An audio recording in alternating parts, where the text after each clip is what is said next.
This week we stay at one of the biggest names in budget hotels, Travelodge. We stay at Bristol Avonmouth and are going to answer all your questions. What do they offer? Are they worth it? Well, come and take a look with us as we show you around this place. As we go in through reception, you've got check-in just in front. You've got all of the deals in the bar and the restaurant to the right. And then just to the left by the rooms, you've got a vending machine and then into the bar and restaurant. This is the restaurant and bar area. As you can see over there in the far corner, that's where breakfast is served in the morning. And that's $9.99 per adult. And kids do eat free. Nice little comfy section in the restaurant and bar with smooth radio on the TV. We are staying up on the second floor. We are room 206, which is right at the end. One thing I've noticed about this Travelodge is the hallways smell absolutely amazing. Aircon control panel as you walk in on the left hand side. And the Samsung aircon unit just above the door. And it's amazing. Keeps the room really cool. And another thing I like with some hotels, the windows open enough to fit a sheet of paper through. But this one, you've got a nice gap there to let some air in if you are too warm. You can see straight away standard Travelodge design. On the right hand side, you've got the mirror. We've got the double bed. We've opted for a double room, 2 adults. We do have the baby, but we don't need the extra bed. We do have a travel cot. And we are in an industrial park here at Avonmouth, so not the best view. However, the price was amazing, which I will get to in just a moment. We've got the clean towels right there. And one thing I absolutely love about these rooms is you've got charging and USB everywhere. Both sides of the bed, which is really handy, so you can put your phone and things on charge. We've got a couple of hangers over here with extra bedding and pillows if you want it, with the chair right there. And then there's a nice little office space here where you've got your teas, your coffees, your milk. Small little kettle, very clean inside. Reading lamp for your little office space. If you want to pop a laptop in there, there's more than enough room. And you can see here, you've got all the menus. You've got breakfast, food, drinks and snacks, which we'll be going down to in a moment. And then we've got the telly right there. Quite a small TV, but to be fair, it fits the room perfectly as we're only here for one night. Chair, got a few little marks, but you know, nothing major. Overall, the room is very clean. There's no marks on the walls. There's no real scuffs anywhere. And most importantly, it does smell absolutely amazing. There's also great storage underneath the bed as well for your cases or any bags. And once again, no stone has been unturned here. That is really clean also. Onto the bed test. If you've stayed in Travelodges before, you'll know the mattresses are really soft. And once again, the mattress feels so soft and bouncy. Yeah, that is super soft. Gonna have a lovely night's sleep in there, so really looking forward to that. Like the bed? Yeah, me too. The bed test. It's bouncy. You got this. Yay!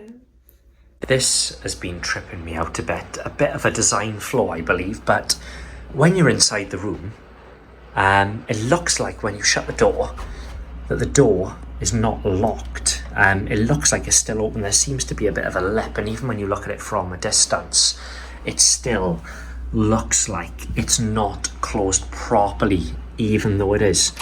So I can open that now, close it again, lock the door, and there's still quite a hefty gap, but there which does appear to lock open. Onto the bathroom. You know, the very standard design. However, with the white panelling and the lights, overall my first impressions are super clean. No marks anywhere at all. You've got the shower. You can probably fit about 2-3 people in there if you really wanted to, but overall very, very clean. Even the metal, there's not even any fingerprints or anything on there.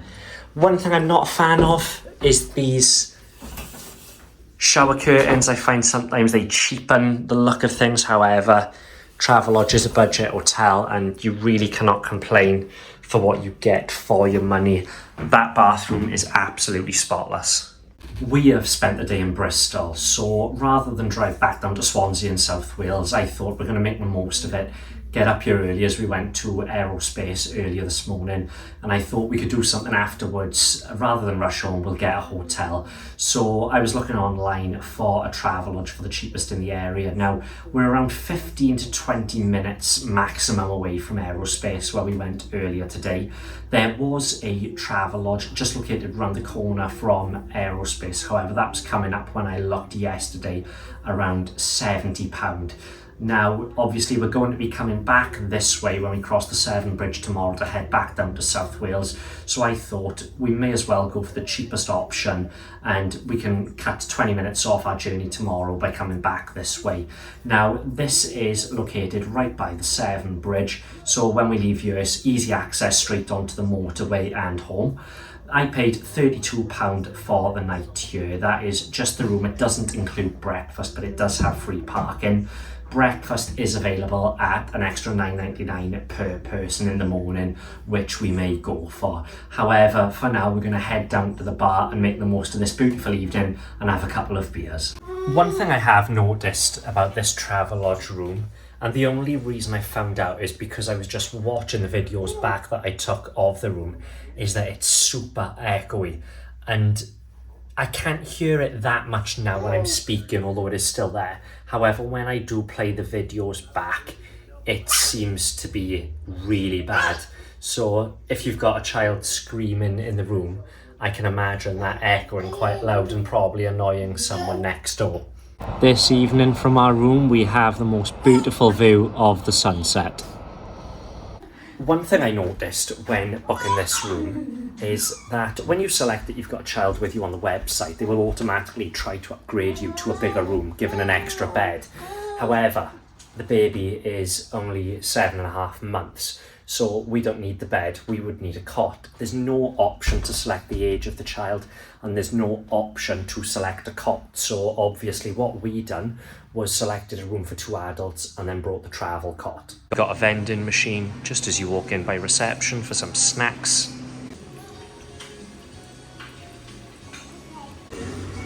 Happy hour every day, 5 until 7 p.m. So something I find a bit strange is we were just in the bar and Tasha likes to have her lager with blackcurrant, and they said that they've got no squash there, they don't stock any. Now we've just looked at the children's menu to get Elijah some food and a drink, and right at the bottom of the menu you've got loads of different types of squashes including blackcurrant, which is a bit strange. And he's got early kids on to keep the young man entertained in the bar. Elijah's dinner has just arrived. Sausage, mash and gravy. He's so hungry he's eating the phone.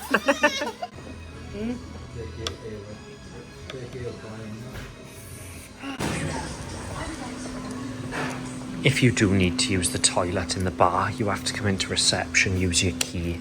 There's just one toilet for everyone in the bar over there, which is a bit strange.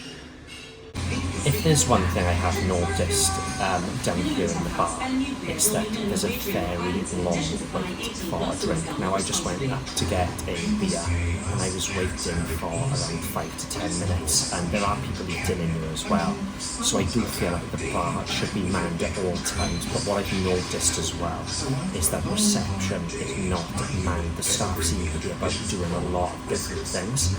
And another issue down in the restaurant is there seems to be a bit of a problem with what seem to be fruit flies or beer flies. There's a lot of them flying around, lingering around the drinks and the food, which is a little bit of a problem as well. They're starting to irritate me a little, but we're going to finish our drinks and go to bed.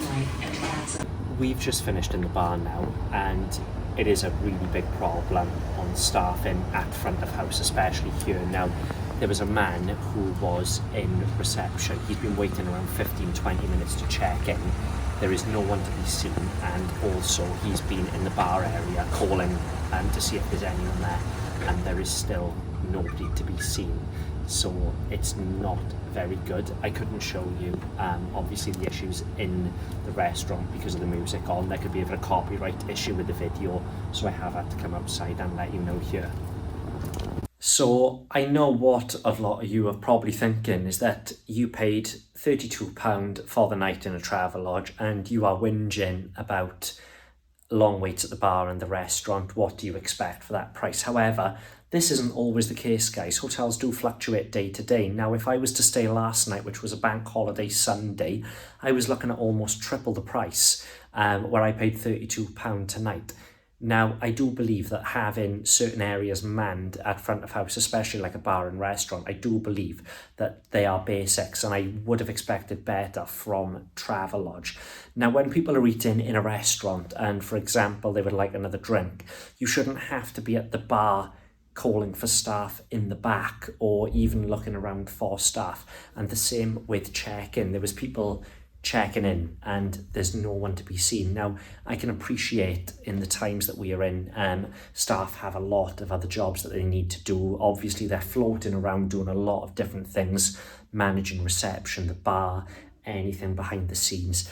But, you know, I would expect a bit better. It didn't look good from, my point of view. So I've just got back to the room now and laying in bed watching a bit of TV, and I thought I just want to browse a bit of social media. My signal is awful. I can't connect to anything at all. So I've connected to the Travelodge Wi-Fi. After looking, you get 30 minutes Wi-Fi free every 24 hours. Now, if that's not enough for you, there's a list here that I've attached that you're able to purchase more Wi-Fi. So it'll show you the amount of money for the length of time that you can get at an extra cost.